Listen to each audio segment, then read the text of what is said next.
How did boxing save your life? It gave me a sense of purpose.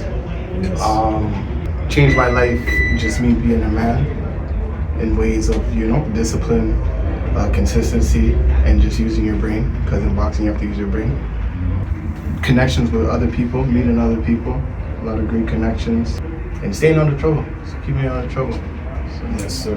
yeah, into that. You're about to spar with our Canadian champion Josh, born and raised in SCARBERIAN, did all his boxing here. About to get some work with him. You're still kind of green. You have a lot of natural raw ability and talent. Josh is super polished. He's at the top of his game right now. Yeah. So you guys are about to get some work. You worked before.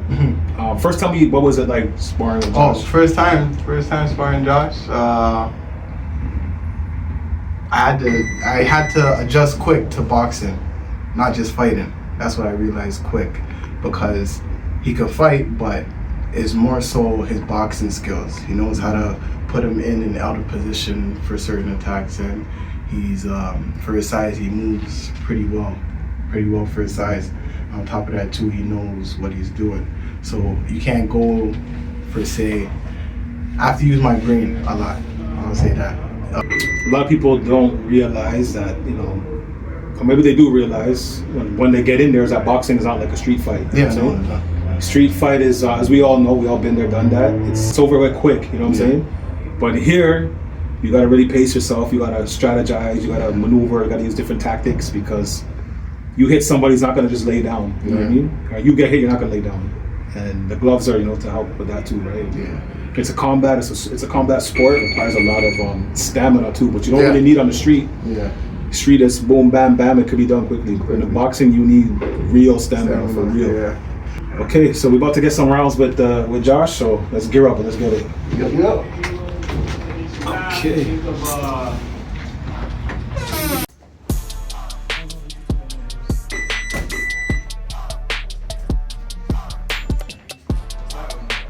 Today, we're just doing some light sparring with Rick. He's still kind of green.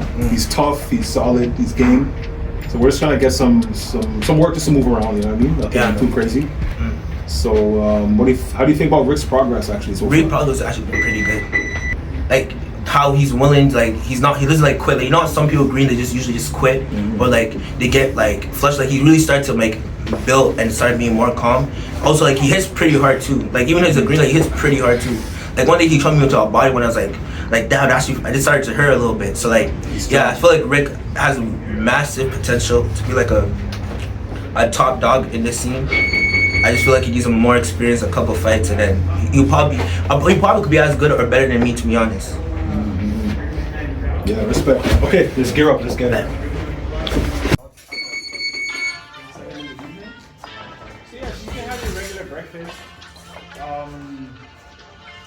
Be careful with the lunch. Don't eat anything that's gonna endanger. All right, next up.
Good flurry. 10 seconds, 10 seconds. How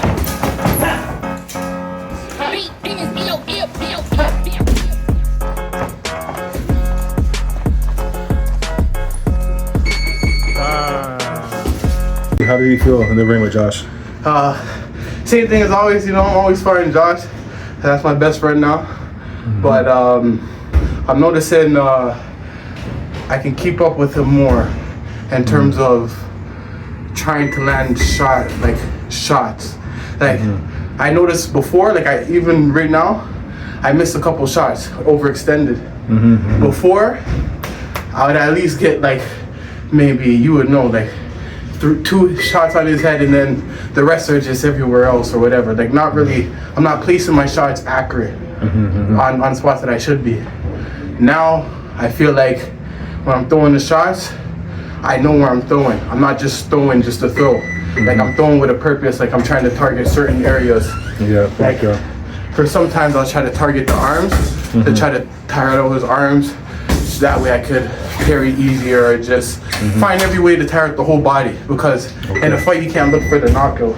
I'm just looking for ways to break down my opponent, so then when those powerful shots come, the shock of it, they won't be able to recover from the shots more. Because the body's already worn down, rather than just starting off with power shots where they have time to recover.